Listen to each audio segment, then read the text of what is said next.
మంగళగిరిలోని పార్టీ ప్రధాన కార్యాలయంలో మంత్రి లోకేష్ ప్రజా దర్బార్ నిర్వహించారు. సమస్యలతో వివిధ ప్రాంతాల నుంచి వచ్చిన వారి నుంచి అర్జీలు స్వీకరించారు. పలు సమస్యల పరిష్కారం కోసం సిబ్బందికి అప్పటికప్పుడే ఆదేశాలు జారీ చేశారు. ఆర్టీసీలో మెడికల్ అన్ఫిట్ అయిన 170 మంది ఉద్యోగుల పిల్లలకు తగిన ఉద్యోగాలు కల్పించి ఆదుకోవాలని బాధితులు మంత్రిని కలిసి విజ్ఞప్తి చేశారు. 6,000కు పైగా ఓటింగ్ కలిగిన అన్నమయ్య జిల్లా పెనగలూరు మండలం కొండూరు పంచాయతీని విభజించాలని గ్రామస్తులు లోకేష్ను కోరారు. ప్రకాశం జిల్లా పెదరావిపాడులో తమ 2.5 ఎకరాల భూమిని వైసీపీకి చెందిన వ్యక్తులు ఆక్రమించారని విచారించి తగిన న్యాయం చేయాలని ముండ్లమూరు మండలం నాయుడుపాలెంకు చెందిన బాధితులు లోకేష్కు విజ్ఞప్తి చేశారు. ఆయా అర్జీలను పరిశీలించి సమస్యల పరిష్కారానికి కృషి చేస్తామని మంత్రి లోకేష్ హామీ ఇచ్చారు.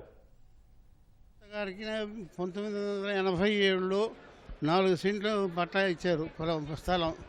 దాన్ని వేరే వాళ్ళు ఆక్రమించుకొని దాన్ని దొంగ పట్టాలు సృష్టించి చేశారు.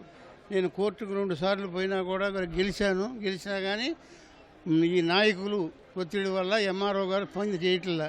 ఇప్పుడు లోకేష్ గారి దగ్గరకు వచ్చి ఆయనకి కంప్లైంట్ మర్జీ ఇచ్చాను, చేద్దామని చెప్పి అన్నారు. ఆయన చేస్తారనే నమ్మకం నాకు బాగా ఉంది కాబట్టి నేను నమ్ముతున్నాను చేస్తారని. నేను అమర్నాథ్ సంస్థలో ఇండియన్ గ్యాస్లో డెలివరీగా పనిచేస్తున్నాను. నేను టీడీపీ అని చెప్పేసి నా ఉద్యోగం తీశారు.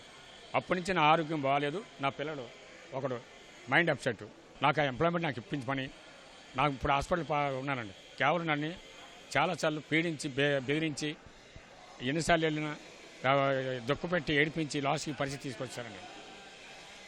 అదే పిల్లలతో ఉన్నానండి. కొరవాడు చూస్తే తెలియదండి, మా మిస్సెస్ తెలియదండి, నా మీద ఉపాధి లేదండి. నేనైనా ఇంక చేయలేకపోతున్నానండి. హాస్పిటల్లో గవర్నమెంట్ హాస్పిటల్లో ఉన్నాను కేజీహెచ్లో. అది సార్ నేను అనుపత్రాన్ని మా అబ్బాయిది నాది కలిపి లోకేష్ బాబుకి ఇస్తాను. లోకేష్ బాబు ఏమన్నారు, నువ్వు చూస్తాను బాబు, చేస్తానులే, ఇమీడియట్గా చేస్తానని చెప్పి అన్నారండి. మంగళగిరి నుండి వచ్చామండి. మరి మా పిల్లలైతే జీన్స్ ప్రాబ్లం అని చెప్పారు సార్. వీళ్ళకి పరిష్కారం లేదు సార్.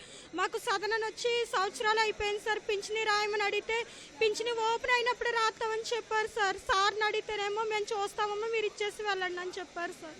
మమ్మల్ని కొంచెం అధికారులు స్పందించేటట్టు చేయండి సార్. మాకు కొంచెం మేమిద్దరు పిల్లలతో బాధపడుతున్నాం సార్. సార్ అయితే చూస్తామమ్మా అని అన్నారు సార్.